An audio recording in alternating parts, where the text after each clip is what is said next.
तो हमने पिछली क्लास में देखा था कि कंपाइलर कैसे काम करता है। जैसे हमने सी सिप्स का सोर्स कोड लिखा, डॉट सी मतलब केवल सी के फीचर्स चलेंगे, डॉट सी पी भी मतलब सी का भी फीचर काम करेगा, सी प्रोसेस का फीचर भी काम करेगा। ये हम भेजते कंपाइलर के पास जो कि एक ट्रांसलेटर है। हम देख रहे हैं कि जो मशीन कोड है कहीं स्टोर हो रहा है, जिससे कि फ्यूचर में एडवांटेज क्या होता है कि क्लाइंट डायरेक्टली मशीन कोड को रन करता है। अब जैसे कि मैंने आपसे कहा कि जब मैं पैटर्न से सिखाता तो वहाँ पे इंटरप्रेटर होता है। तो देखिए यहाँ पे नंबर ऑफ बॉक्सेस कितने हैं, यहाँ 2 बॉक्सेस हैं, जबकि यहाँ पे कितने बॉक्स है, 3। क्यों? क्योंकि यहाँ पे एक एक्स्ट्रा बॉक्स है मशीन कोड का, जबकि यहाँ पे हम देख रहे हैं कि मशीन कोड का बॉक्स नहीं है। डायरेक्टली सोर्स कोड इंटरप्रेटर के पास जा रहा है, डायरेक्टली 0-1 बन के कंप्यूटर में स्टोर हो रहा है। तो नो EXE फाइल क्रिएटेड, जिस कारण से अगर मुझे प्रोग्राम को रन करना है तो उतनी बार इंटरप्रेटर का यूज़ करना होगा। अब इसी को मैंने डिफरेंस के फॉर्म में समझाया हुआ है। अभी भी जो मैं चीज़ वर्बली आप लोगों को कह रहा था वो यहाँ पे पॉइंट्स के बारे में लिखी हुई है। जैसे पहली पॉइंट क्या लिखी है कि कंपाइलर पूरे कोड को रीड करता है। एक बार जब पूरा कोड रीड हो जाए तो उससे वो ट्रांसलेट करता है मशीन कोड में,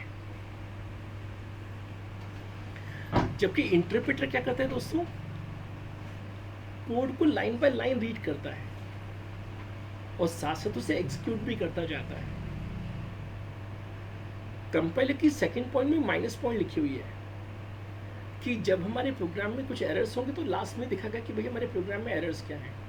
और ऐसा होता भी, जब मैं अपने दोस्तों को कुछ प्रोग्राम सिखाता हूँ तो दोस्त मुझे व्हाट्सएप पे फ़ोटो भेजते हैं और मैं देखता हूँ कि उनकी बहुत सारी मिस्टेक्स आती है, जबकि मिस्टेक एक छोटी सी होती है, जिससे बिगनर्स हमेशा सेमीकोलन की मिस्टेक करते हैं।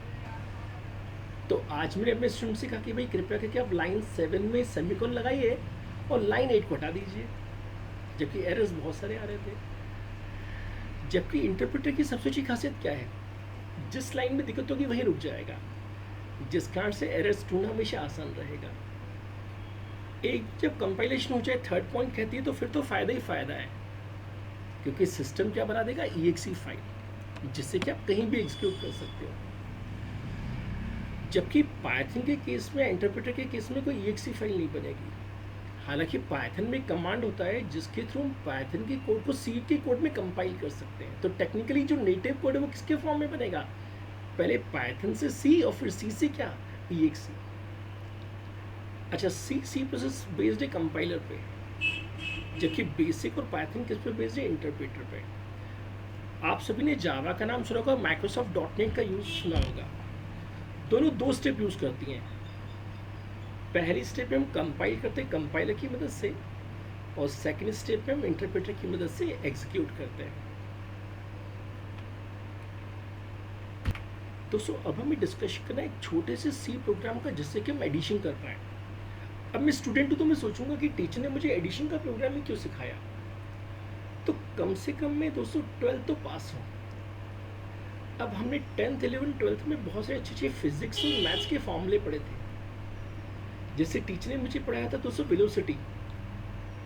भाई अगर मैं 2 नंबर्स को ऐड कर सकता हूँ तो वेलोसिटी का फॉर्मूला क्या है, डिस्प्लेसमेंट अपॉन टाइम। तो टेक्निकली प्लस की जगह क्या रहेगा, डिवाइड। ऐसे में न्यूटन्स का वो एप्पल गिरने वाली कहानी सुनाई जाती थी, फोर्स मास इनटू एक्सेलरेशन।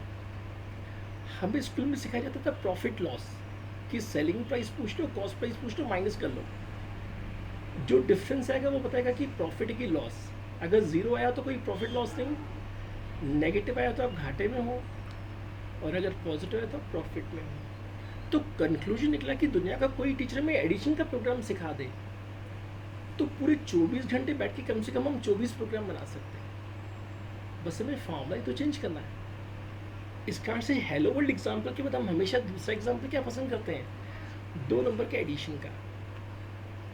जब भी हम कोई प्रोग्राम सोचते हैं दोस्तों तो पहले उसका लॉजिक सोचते हैं, और हम सभी जानते हैं कि हमने पिछली क्लास में पता कि लॉजिक को हम क्या कहते हैं, एल्गोरिथम।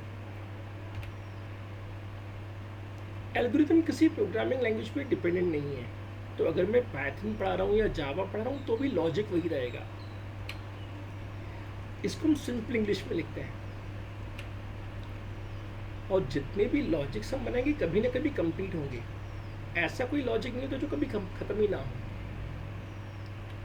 जैसे आज हमें क्या सीखना है, दो नंबर्स को एडिशन करने का लॉजिक। तो सबसे पहले हम यूजर से क्या पूछेंगे, इनपुट ए, फिर क्या पूछेंगे, इनपुट बी। अब जैसे मैंने वेलोसिटी की बात की, तो इनपुट ए की जगह लिखेंगे इनपुट डी, इनपुट बी की जगह लिखेंगे इनपुट टी। अब ए भी पता है, बी भी पता, तो सी का फॉर्मूला क्या हो गया, ए प्लस बी। और डेफिनेटली में प्रिंट क्या करना है, सी को प्रिंट करना है। और फिर